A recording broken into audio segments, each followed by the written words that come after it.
শাইনাল হোসেন চ্যানেলে স্বাগতম। তো আজকে একটি মন্ত্র নিয়ে এসেছি। থাম্বনেল এবং টাইটেল দেখে বুঝে গিয়েছেন বশীকরণ করার জন্য। বশীকরণ করার জন্য আমার চ্যানেলে এতটুক দেই না।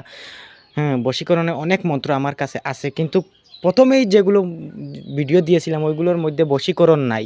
সবাই কিন্তু কমেন্ট করতো বশীকরণের বিষয়ে, আমি কিন্তু দিতাম না।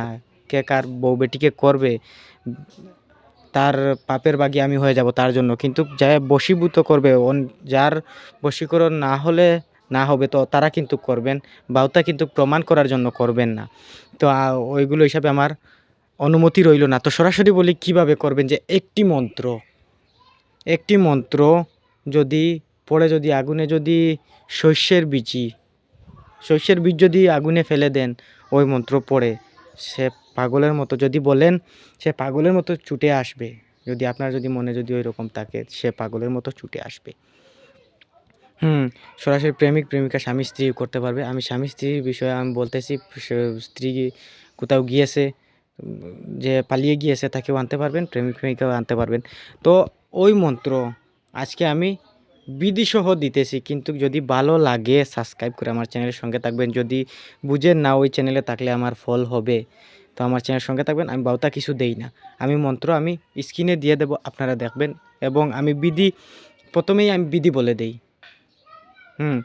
বিধি বলে দেই যে রাত্রে 12টার সময়, কিন্তু এটা কিন্তু বৃহৎ ইন্দ্রজালের যে সর্বসিদ্ধিদাতা পুস্তক, ওইটার কিন্তু আজকের যেটি মন্ত্র নিয়ে এসেছি ওইটা কিন্তু থাকতে পারে অনেক আমেলের কাছে।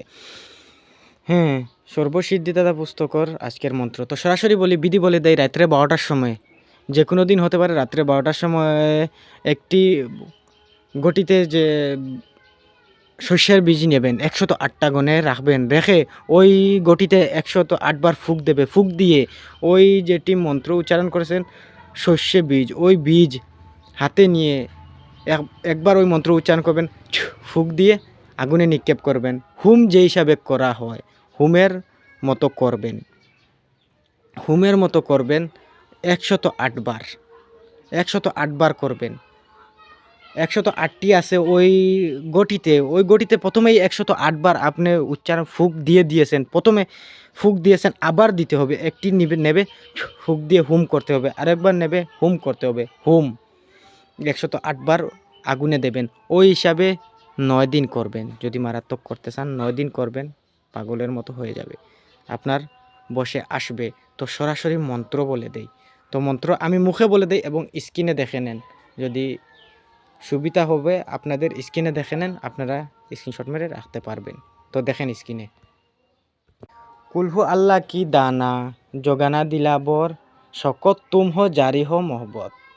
তো আমি আবার বলে দেই, কুলহু আল্লাহ কি দানা জগানা দিলাবর, শকত তুম হো জারি হো মোহব্বত।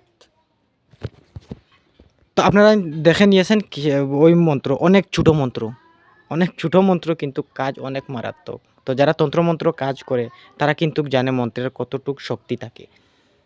সরাসরি যদি বাউতা যদি মন্ত্র থাকে, তো তাদের পক্ষে বলবেন যে অনেক মন্ত্র পাঠ করেছি কিন্তু কাজ হয় না। তো আজকে ওইটা কিন্তু প্রমাণ করে দেখেন কাজ হয় কি হয় না, কমেন্টে বলবেন। যদি বাউতাও হয় কমেন্টে বলবেন, যদি কাজ হয় তবু কমেন্টে বলবেন। কিন্তু আরও একটি কথা বলে দেই, সৎভাবে করবেন, অসৎ হিসাবে আমি অনুমতি দিলাম না। বলবেন কাজ করেছি ফল পাই নাই, কিভাবে করেছেন, কিভাবে ফল পান নাই আপনি, কিন্তু বলবেন অসৎ হিসাবে আমি তার কিন্তু অনুমতি দিলাম না। যদি ফল পান না কমেন্ট করে গালাগালি করবেন না, কেননা আমি সৎ হিসাবে মন্ত্র দিতেছি, সৎ হিসাবে করবেন।